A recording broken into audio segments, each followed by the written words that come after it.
Living your life is your business. People talk to me all the time about business and they go, yes, but I don't have my own business. I go, yeah, you do. Are you the one that brings home the money? Yeah, well, that's your business, bringing home the money.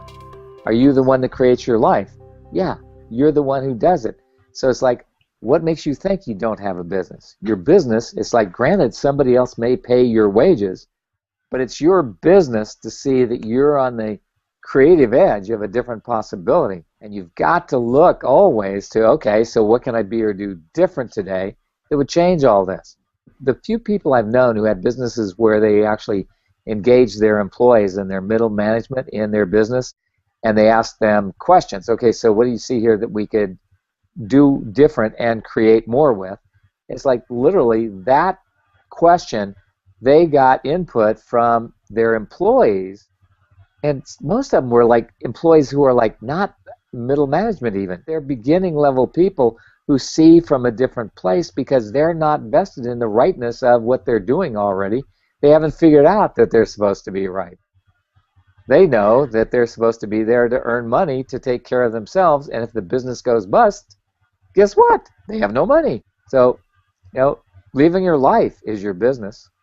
Well, that's interesting, Gary, because just yesterday we were running a workshop in Sydney for a whole lot of CEOs on strategic planning, and the question that we posed to them is, so what would it be like if every one of your staff was actually able to contribute to a sustainable future and contribute in their own way to the strategy of the organisation? And their first comment was, well, how is that possible?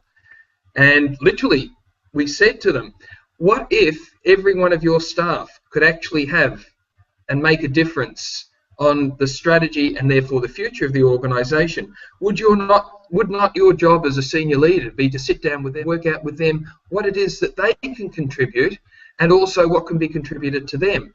And would that perhaps not also get you greater buy-in?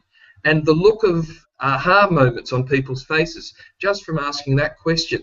So really, what would it be like if we actually were involved in creating the different futures that could be created out there at every level in the organisation? And as the leaders of the organisation, we actually facilitated that to occur with our people. Well, that's the way it should be. It's like if we actually asked the people in our business, okay, so what do you see here that we could do different? What are you seeing that I'm not? Because it's like, the guy who's answering the phone gets a whole different perspective on the business than the guy who's in the back office. But the guy who's answering the phone still has an awareness of changes that are going on. And the one thing that's true is like our world is in a major change in flux right now.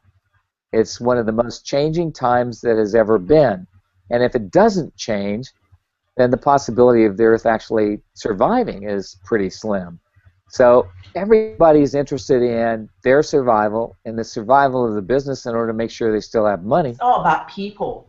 Because whether it's a corporation or small business, if the leader or the executive or the owner of that business are not willing to be the question of what else is possible, benevolence capitalism is not going to happen in the world. Are we talking about everyone choosing to be conscious, benevolent leaders in their life and in the organization? It's so interesting because I was watching television and they had this commercial on, 10 ways to, make sure you keep your employees. Well, it's like I look at it and I go, yeah, but do you want to keep all your employees, number one? And number two, if you actually engage them in contributing to your business, then they would consider they were part of the business and they would then help it grow. And that's the thing that stopped in capitalism in, about 1916 or somewhere around there. Prior to that time, people took a job in a company, they kept it until they died, and their kids worked for the same company. This sort of like families worked within businesses. Instead of it being we change jobs because we can change jobs. Whole different kind of thing. But we have to get that place where people are a contribution to our businesses or they can't do anything but fail.